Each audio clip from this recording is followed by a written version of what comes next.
Bienvenidos a un debate especial con Sayed Nawaf al-Musawi, un dirigente de Hezbollah y actualmente está al frente del expediente de recursos y fronteras en su organización partidista. Anteriormente, ocupó diversos cargos tales como secretario de Relaciones Exteriores y fue diputado en el Parlamento libanés.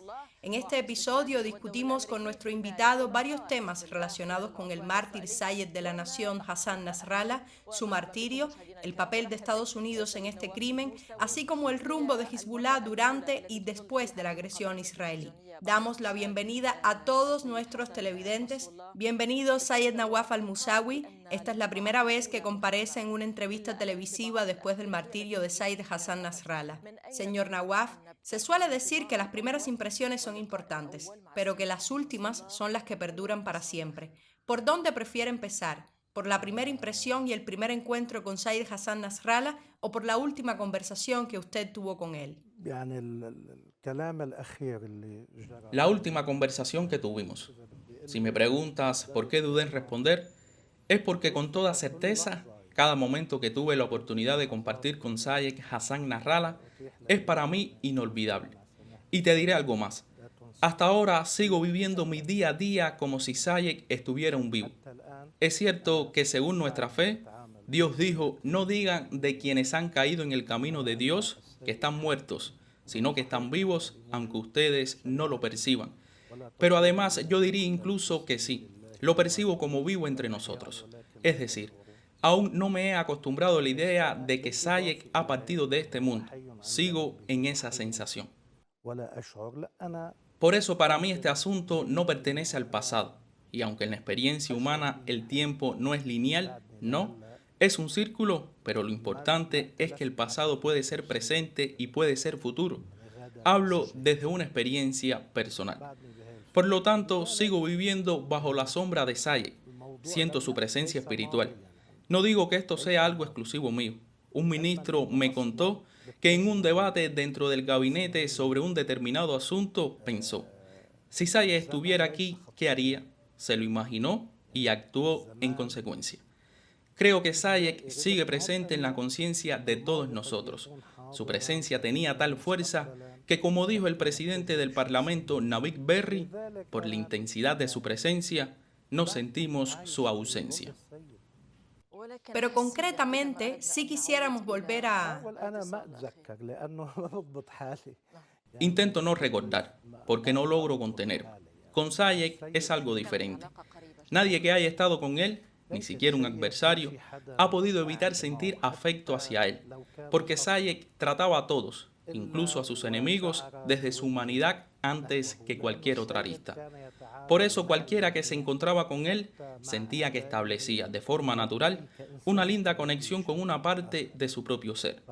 Incluso en los momentos más difíciles, Sayed siempre buscaba la solución más sencilla, aquella que no impusiera una carga excesiva sobre el pueblo. ¿Cuál fue su primera impresión, la primera vez que conoció a Sayed? La primera vez fue un encuentro fugaz en 1978-1977. Había escrito un artículo en una pequeña revista de aquel entonces, La Voz de la Juventud Musulmana. Lo que sentí fue una sonrisa, una inmensa sensación de amor al hablar con él, una profunda tranquilidad. No importaba cuán molesto estuviera, Dios le concedió la capacidad de aliviar a quienes se sentaban con él. Dios le otorgó cualidades extraordinarias. Yo creo en la manifestación divina y también en la manifestación de los infalibles, del imán, del profeta, en ciertos individuos, y por eso vi en Sayed una manifestación completa de los significados de la profecía y del liderazgo espiritual. Señor Nawaf, ¿existía una línea de comunicación directa entre usted y Sayed? ¿Lo llamaba por teléfono? ¿Cuándo fue la última vez que lo llamó? Fue durante la guerra. Es que intentábamos evitarlo siempre. Es decir, yo evitaba llamar a Sayed porque sabía que en cuestiones de seguridad interna era mejor mantener la distancia. Nunca confié en que las comunicaciones internas fueran seguras. Pero en una ocasión, el mártir Haj Jihad, que estaba con Sayed, me llamó y me preguntó, ¿sigues en tu ubicación? Le respondí que sí. Me dijo, te llamaré en un momento. Jamás se me pasó por la cabeza que Sayek en persona me llamaría. Pero entonces sonó el teléfono y era él. Esto ocurrió durante la guerra, antes del ataque de los Viper. Hubo un incidente en el sur y Sayek me llamó. Algo que me sorprendió mucho. Había pasado mucho tiempo sin comunicarnos directamente por seguridad, así que me quedé impactado de que él, sin esa gran necesidad urgente, decidiera llamarme. Por supuesto, hablar con Sayek era como hablar con un padre, un hermano, un ser querido. Bueno, y aprovechó y expuso la situación en detalle y prolongó la conversación. ¿Puedes revelar de qué se trataba el tema de la llamada? Estaba relacionado con un acontecimiento de seguridad en el sur, pero no puedo dar más detalles. Sayek me dio las directrices sobre cómo proceder en ese caso.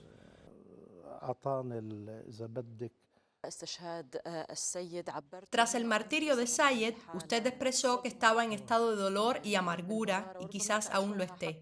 ¿Cómo recibió la noticia? Durante la guerra nunca me alejé de los suburbios sur de Beirut. En 2006 tampoco lo hice. No me gusta alejarme y en esta guerra también me quedé en el suburbio sur. Su casa familiar fue atacada en 2006. En 2006 fue destruida, sí, pero en esta última guerra no. Pero yo estaba en otro lugar, no muy lejos. Cuando ocurrió el ataque, para serte totalmente sincero, ni por un segundo pensé que el objetivo era Sayek. ¿Por qué? Porque simplemente no podía imaginarlo, y todavía me cuesta creer que él aún continuaba presente en los suburbios sur de Beirut. En 2006, Haj Imad Munille estaba a cargo de su seguridad y lo trasladaba de un lugar a otro. Hay muchos detalles que quizás ahora, sin riesgo de seguridad, podemos mencionar. Pero él se encargaba de su protección y lo movía constantemente de casa en casa, de un sitio a otro, para que no lo puedan localizar. Porque lo que sabemos sobre seguridad, lo más básico, es que una vez que se identifica el objetivo, se elimina. No hay refugio ni protección que valga. Una vez localizado, ese sería el fin. O sea, la táctica debió ser moverse constantemente. No solo moverse, sino permanecer oculto. No se trataba de refugiarse, sino de evitar ser identificado. Por eso nunca pensé que él se quedara en un mismo lugar. ¿Cómo explica usted que Sayed se mantuvo en el mismo sitio?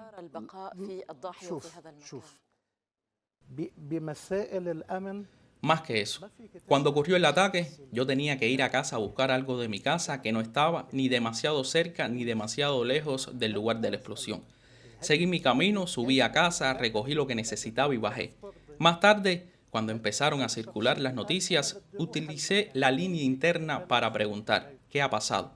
Y en ese momento comprendí que la catástrofe ya había ocurrido. Me preguntas por qué estaba en ese lugar.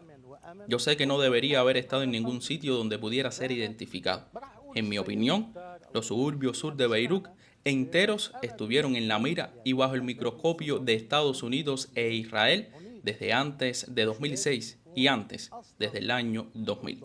No hay un solo lugar allí que no haya sido inspeccionado, rastreado y analizado.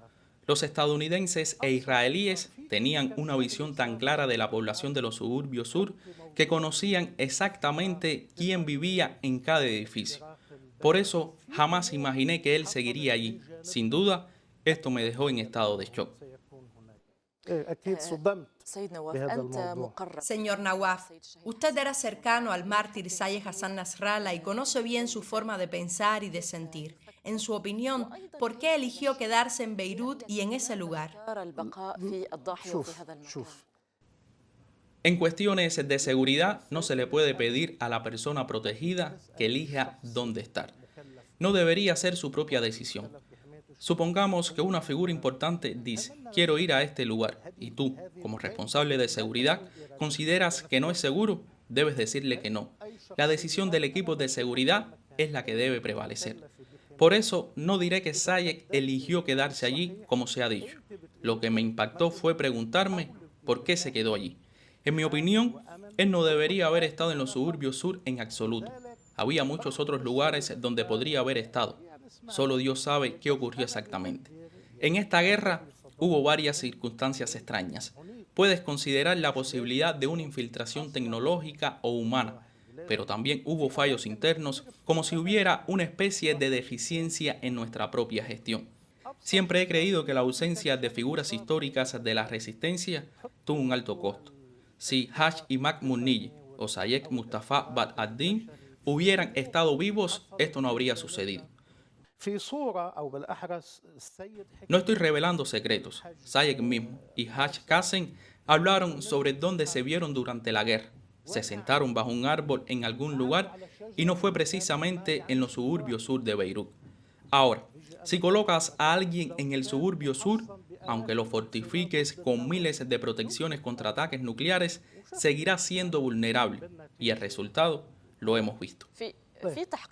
¿Hezbollah inició una investigación sobre lo sucedido? Sí, en todos los aspectos. ¿Hay ya conclusiones o es que la investigación sigue en curso? Hay cosas que están bastante claras y no necesitan mucha investigación. Lo molesto es que los israelíes creen haber logrado un gran éxito, pero te digo con total confianza que todos sus supuestos logros contra nosotros carecen de inteligencia, aunque se jacten de ellos. ¿Fueron resultado de fallos internos? Sí, de nuestras propias deficiencias, y en algunos casos por fallos de negligencia, como el tema de los Viper. Ahora, si alguien me regala un reloj, yo lo envío inmediatamente al equipo de seguridad para que me lo inspeccione, incluso si es necesario desmontarlo por completo. Cuando iba a ver a Zayed, mi anillo, hasta los botones de mi camisa se revisaban. Todo pasaba por revisión. Entonces, ¿cómo es posible que alguien lleve un mensáfono o un pager sin haberlo inspeccionado antes? Es inaceptable. Y ahora los israelíes le regalaron un mensáfono dorado al presidente estadounidense. Que conste, esto no es un logro inteligente. Lo he dicho y lo repito, nuestros hermanos. ¿Quiere decir que los mesáfonos no fueron sometidos a control de seguridad? Exactamente, y más que eso. Mira, Haj Imad y quienes trabajaron con él lo saben bien. Probablemente fue quien inventó la técnica de colocar explosivos en mensáfonos. Se utilizó antes, o sea, Haj Imad sabía cómo hacerlo. Los que me escuchan y trabajaron con él saben perfectamente de lo que hablo.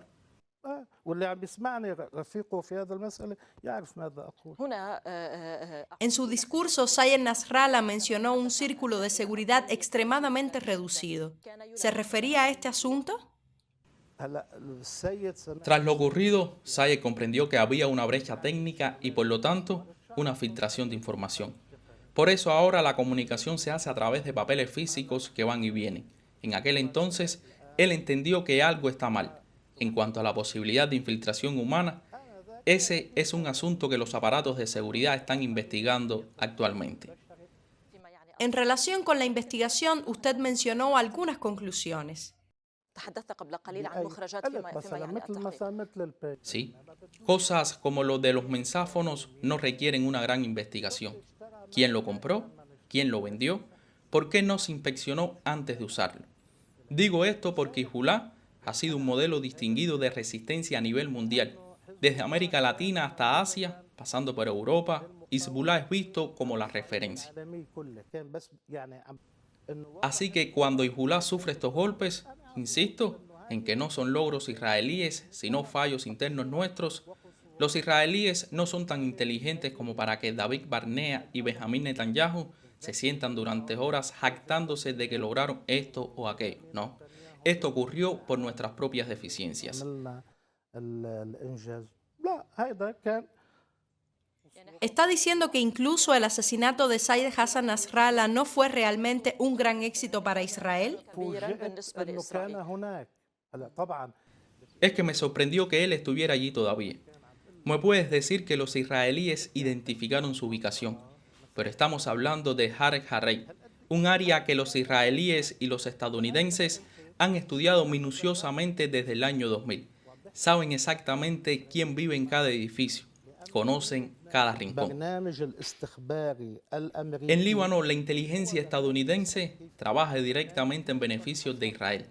Algunas personas que han sido captadas intentaron unirse a la CIA, pero los oficiales estadounidenses les dijeron en el pasado: nosotros no manejamos esto, te entregaremos a los israelíes. Son ellos quienes te darán las órdenes. Pero desde el año 2000, el trabajo de inteligencia estadounidense contra Hezbollah ha sido 10 veces más intenso que el israelí. En esta guerra, en términos de decisiones políticas y operaciones militares, los estadounidenses no solo participaron, sino que fueron quienes tomaron las decisiones. Recuerdo un caso, quizás ustedes ya lo mencionaron, de un oficial estadounidense que resultó herido en una operación de la resistencia poco antes de que comenzara esta guerra. Más aún, los misiles que se usaron para atacar el cuartel general de Sayed Hassan Nasrallah ni siquiera formaban parte del arsenal israelí. Esos misiles fueron traídos especialmente para esta operación. Hace unos meses. Menos que eso, solo unas pocas semanas. Y esos misiles fueron traídos específicamente para este uso. Te digo algo, este asunto lo puse sobre la mesa de Sayed en febrero de 2024.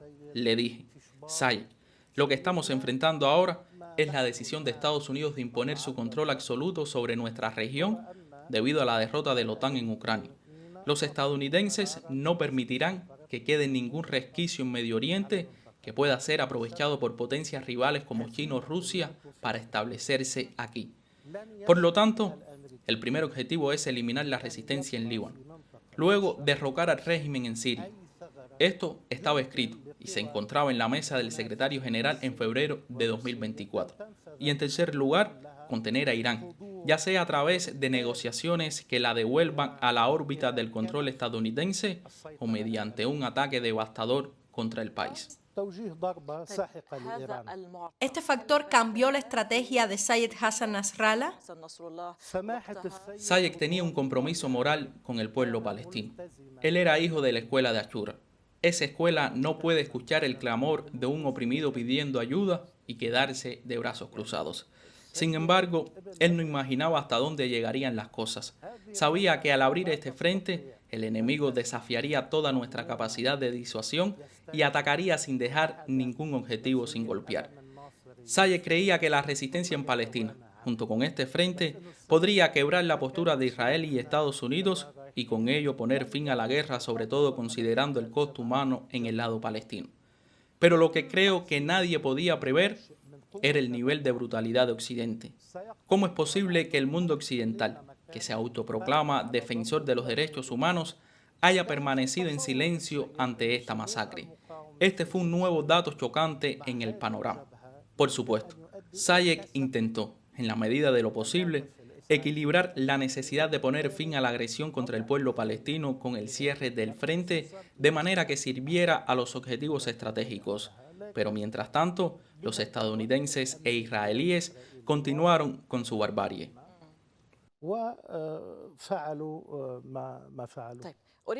Quiero retomar lo que mencionaba sobre la implicación de Estados Unidos en el asesinato del mártir Sayed Hassan Nasrallah. Permítame referirme al libro del israelí Ron Berman, Levántate y asesina primero. En él, el autor expone cómo los asesinatos israelíes son producto de una colaboración entre Estados Unidos e Israel. Un ejemplo de ello es el asesinato de Hash Imad Munnie en el 2008, donde, según Berman, la CIA proporcionó la información e Israel ejecutó el ataque. En el caso de Sayed Hassan Nasrallah,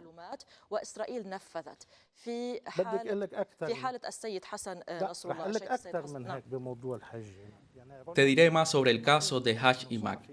Ron Berman es un periodista israelí que recibe información propagandística de los servicios de seguridad de Israel, pero le dan solo una parte de la historia, o sea, lo que ellos quieren que se sepa.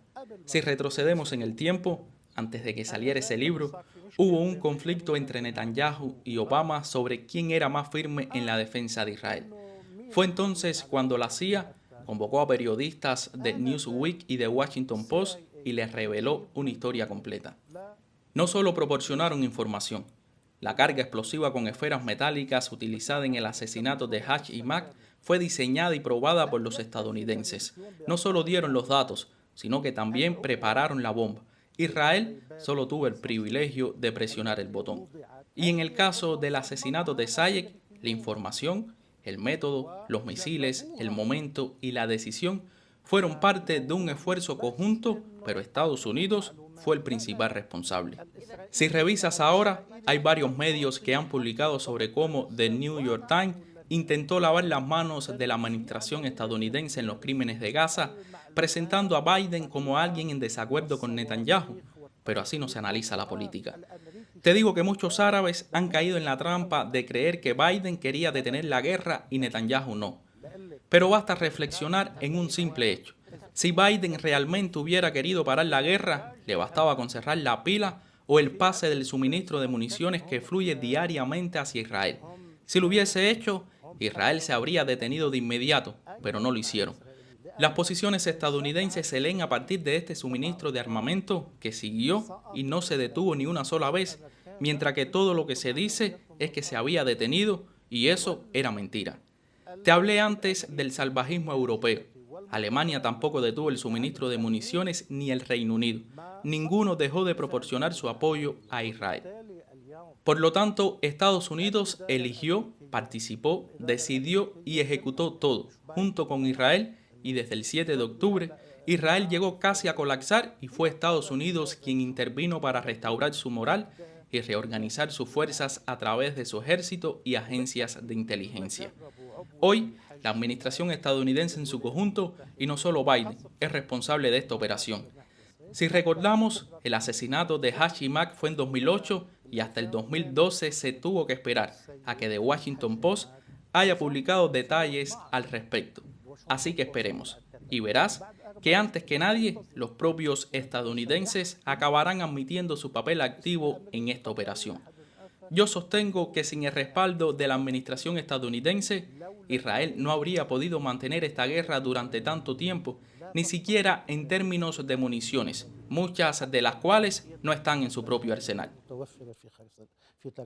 No podemos tenerlo aquí sin hablar de la relación que lo unía a su amigo desde los años de la escuela. Me refiero al mártir Sayed Hashem Safeddin, a quien describen como el hombre valiente. أتحدث عن الشهيد السيد هاشم صفي الدين الذي تصفونه بالشجاع. Muchísimo. Yo hablo con franqueza. Si estuviera en el lugar de Sayed Hashem, no habría bajado a ese sitio donde él estuvo. Mucho menos habiendo visto ante mis ojos que el cuartel de Sayed Nasrallah había sido bombardeado, así que les habría dicho a quienes me cuidaban: chicos, esto no es seguro. Conozco a Sayed y sé cómo fue en 2006. En aquella guerra yo estaba en un lugar y a unos 600 metros de distancia de un edificio que fue derribado. Me levanté, creyendo que el edificio había caído sobre mí. Sayed Hashem, durante la guerra de 2006, estaba en un sitio a 20 metros del edificio bombardeado y lo mismo ocurrió con otros edificios a su alrededor. Le pregunté a alguien que estaba con él cómo reaccionó bajo el bombardeo. Me respondió, como una montaña, inquebrantable. Era valiente, piadoso, dispuesto al martirio en cualquier momento. Hablar de Sayed Hashem es hablar de alguien que nos superaba a todos en sacrificio y entrega. Lo hemos perdido también. Que Dios lo tenga en su gloria. Pero te digo algo, si yo hubiera estado en su lugar, les habría dicho a los compañeros: no, muchachos, aquí no podemos quedarnos. Pero Sayed Hashem parece que no lo hizo así. Creo que en su mentalidad no cabía decirle a su gente: yo no debería quedarme aquí. No quería que pareciera evitando quedarse en un sitio peligroso. Si le dijeron, ahí debe estar, él seguramente dijo, está bien, aquí nos quedamos, y cumplió. Es decir, ¿Hezbollah cayó en la misma trampa 2 veces? Y hace falta preguntarle, si lo hemos visto con nuestros ojos. Un lugar fue bombardeado y después nos quedamos en un sitio similar. ¿Cómo hemos confiado? ¿En que no nos iban a descubrir? Pues sí, lo descubrieron. Por eso te digo que muchas de esas supuestas hazañas de Israel fueron en realidad producto de nuestras propias fallas y descuidos y no de la inteligencia israelí. No sé qué nos pasó para recibir estos golpes duros.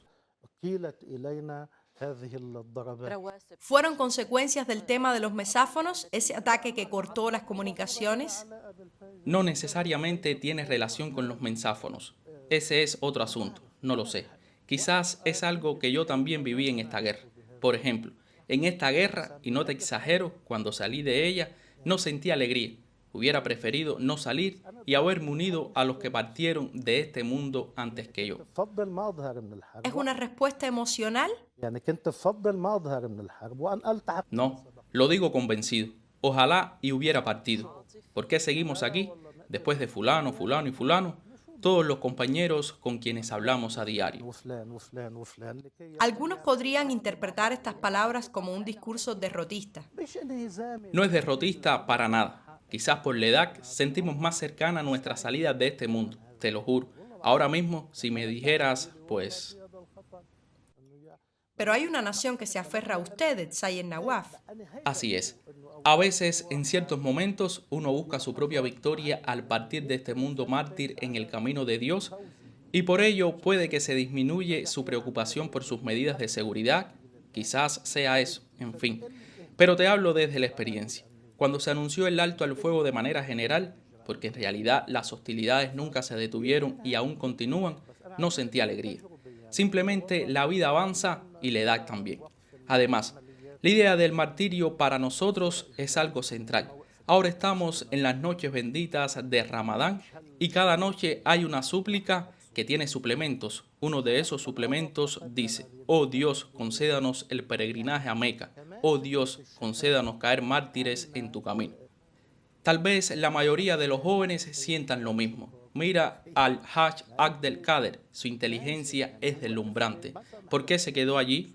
Sayek Mohsen, Sayek Fuad Shukr, gente que era inalcanzable para Israel. Shukr era un objetivo desde la época en que también lo era Hajj Imad Muniyeh y era buscado por Estados Unidos incluso antes de que lo persiguiera Israel. Quizás sea cuestión de edad. Algunos sienten que es momento de hacerse a un lado para que otros tomen el timón. El Sheikh Naim Qassem, secretario general de Hezbollah, habló sobre el tema de la exposición y la vulnerabilidad. ¿Podemos considerar esto un comienzo para una revisión interna? Es evidente. Ahora que Dios guía al Sheikh Naim, él está llevando a cabo una misión de vida o muerte. ¿Alguien duda de que él está en la mira? En el momento en que se identifique su ubicación, sin importar el número de víctimas, Israel atacará ese lugar. Dios lo protege. Ha asumido una enorme responsabilidad. La exposición es evidente en cuanto a nuestra gente y nuestra comunidad. Pero lo que quiero enfatizar es que muchas situaciones no eran por una superioridad israelí, sino de fallos y negligencias de nuestra parte. Si corregimos estas fallas, si eliminamos los errores, si logramos cerrar las brechas tecnológicas y humanas, sí, podemos infligirle serias pérdidas a Israel, porque incluso en plena guerra, Israel sufrió duros golpes. Pues a pesar de todo su bombardeo, hubo un dron de la resistencia que logró llegar hasta la habitación de Netanyahu en Cesarea. No olvidemos que hubo logros por parte de nuestros jóvenes combatientes, tanto en el combate como en otros aspectos. A pesar de la infiltración tanto a nivel humano como tecnológico, hablemos un poco de política, Sayed Nawaf. Hoy Hezbollah forma parte del gobierno libanés del presidente Nawaf Salam. Ustedes reciben muchas críticas y les preguntan qué hacen ustedes allí. ¿Por qué no se sentaron en la oposición y se prepararon para las elecciones de 2026? Te diré algo que quizás aquellos que no conocen la constitución libanesa no lo saben, y no me refiero solo a personas fuera del Líbano. Una vez, en una sesión de la Comisión de Administración y Justicia, de la cual yo era miembro, un diputado veterano, famoso por su conocimiento constitucional, hablaba de la necesidad de tener una oposición y un oficialismo dentro del gobierno. Le dije, el acuerdo de Taif estableció un modelo específico del gobierno que es el que se aplica. Me preguntó, ¿cómo? Le respondí, el artículo 90 de la Constitución. Fue a la biblioteca, trajo una copia del acuerdo de Taif y la abrió. Le dije, tranquilo, no es el artículo 90, sino el 95. ¿Qué dice el artículo 95? Uno de sus apartados establece que las comunidades religiosas deben estar representadas de manera justa en el decreto de la formación del gobierno o en la composición del mismo. ¿Qué significa esto? Significa que en Líbano la representación en el gobierno no se basa en oposición y oficialismo, sino en la representación de las diferentes comunidades religiosas. Por ejemplo, la representación equitativa de la comunidad chiita, ¿de dónde proviene? Si los 27 diputados chiitas pertenecen a Amal e Hezbollah, entonces la representación justa debe ser de Amal e Hezbollah. Te diré algo más. Algunos países de la región querían que Hezbollah no estuviera representado en este gobierno como parte de un intento por privar a Hezbollah de cualquier tipo de legitimidad constitucional o institucional. Por lo tanto, nuestra participación no fue una opción, sino una necesidad y debía darse sobre esta base. Ahora bien, en este gobierno nosotros no somos la mayoría. Me causa gracia cuando algunos satélites de los estadounidenses y de algunos árabes, cuyo alineamiento es bien conocido, hablan de un Líbano independiente. ¿Independiente? Si todas las formaciones de las instituciones constitucionales en el país dependen de una palabra clave que llega desde el extranjero. Antes venía de Anjar, sede del Comando Sirio en Líbano, o de Damasco. Ahora llega desde esta o aquella capital árabe o internacional.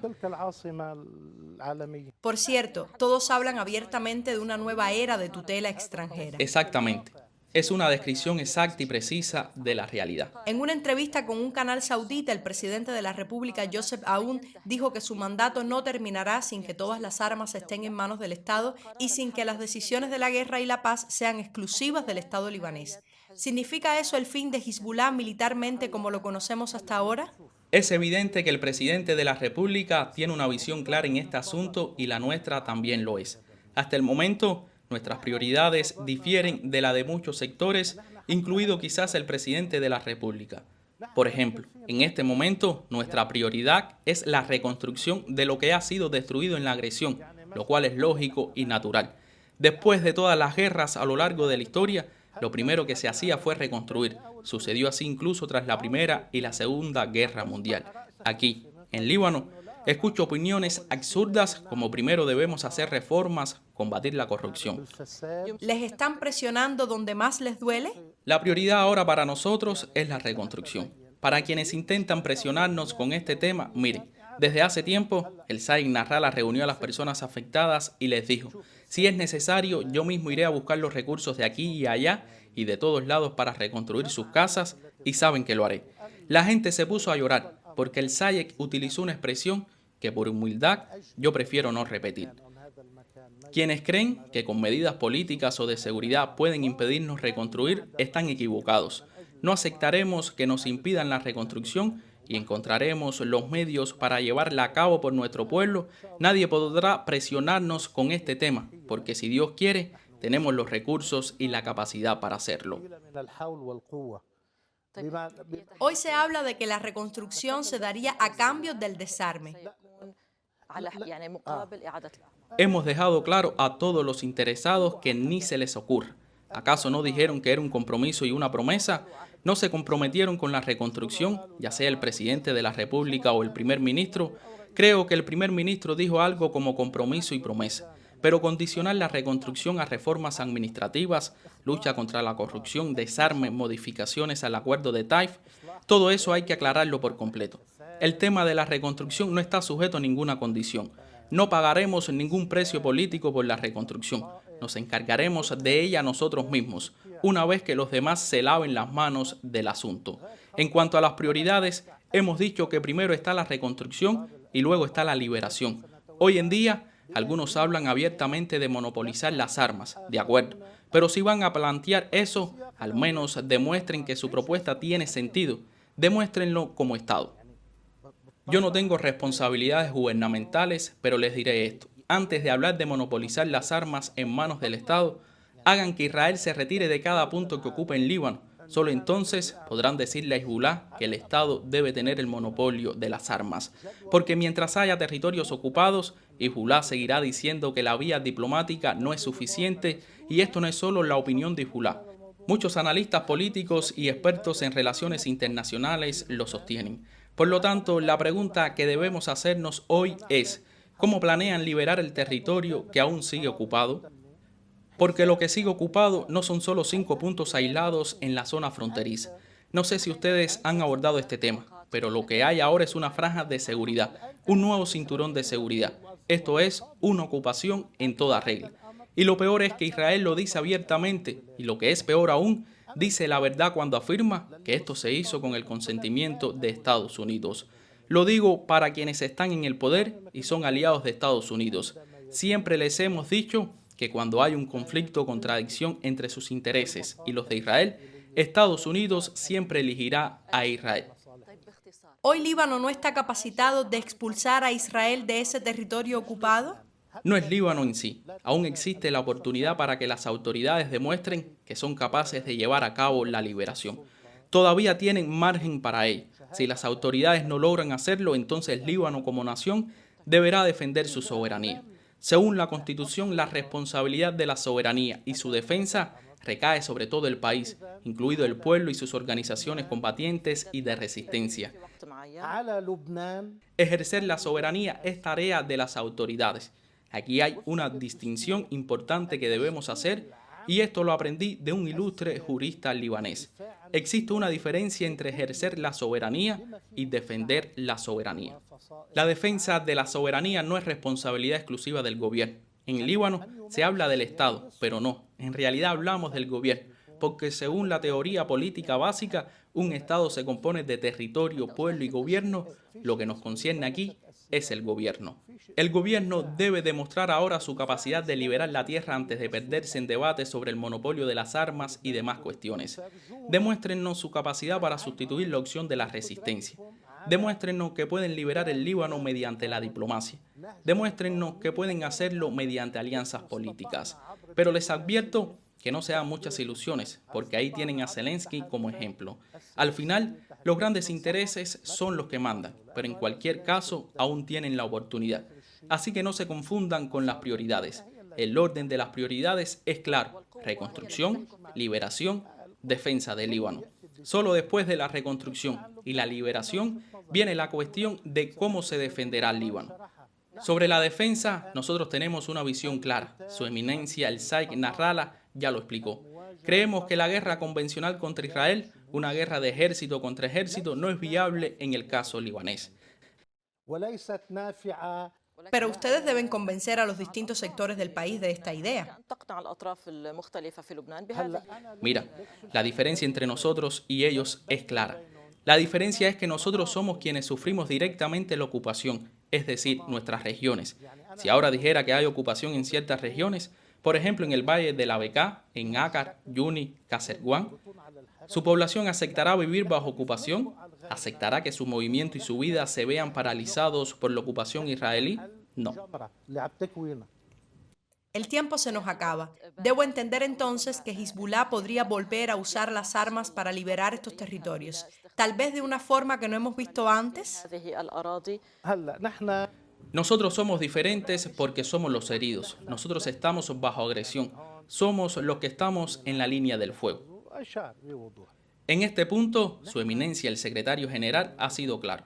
Nosotros seguimos una agenda planificada. Parte de esta agenda es restaurarnos nosotros mismos primero, conocer con precisión nuestras capacidades. Por lo tanto, la decisión de cuándo usar las armas contra la ocupación dependerá del momento en que la resistencia considere que la oportunidad es propicia. Entonces, ¿están en un proceso de restauración y no de reconstrucción? No discutiré la terminología, porque depende del caso. En algunas áreas hubo unidades enteras que fueron completamente destruidas, donde no hubo sobrevivientes. Esas unidades requieren una reconstrucción desde cero. En otras, el daño fue parcial, y lo que se necesita allí es una restauración.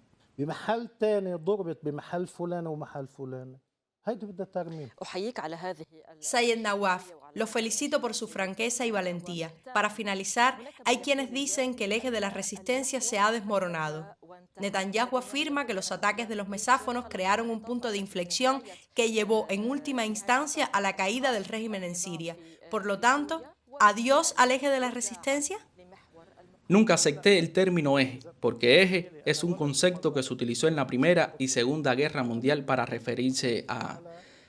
Incluso en la retórica iraní no se usa el término eje. Se llama frente, y en mis escritos y discursos siempre hablo del frente de la resistencia. Ese es un ajuste terminológico. Ahora, en cuanto al frente de la resistencia, ciertamente hemos recibido un golpe y ha sido un golpe fuerte. ¿Pero nos han acabado? Pues ni siquiera los israelíes ni los estadounidenses lo creen.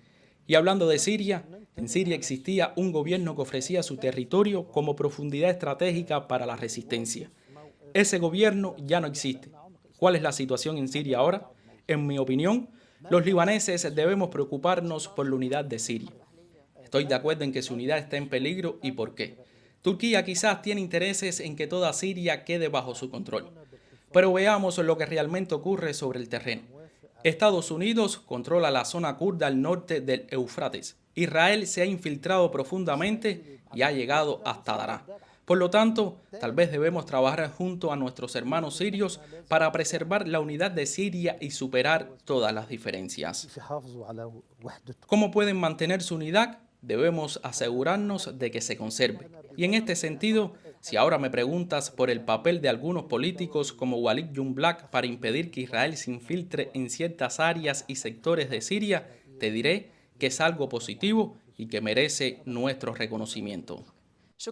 Muchas gracias, Sayed Nawaf al-Musawi, responsable del dossier de recursos y fronteras en Hezbollah, por este debate. Queridos televidentes, con esto llegamos al final de esta edición de debate especial con Sayed Nawaf al-Musawi.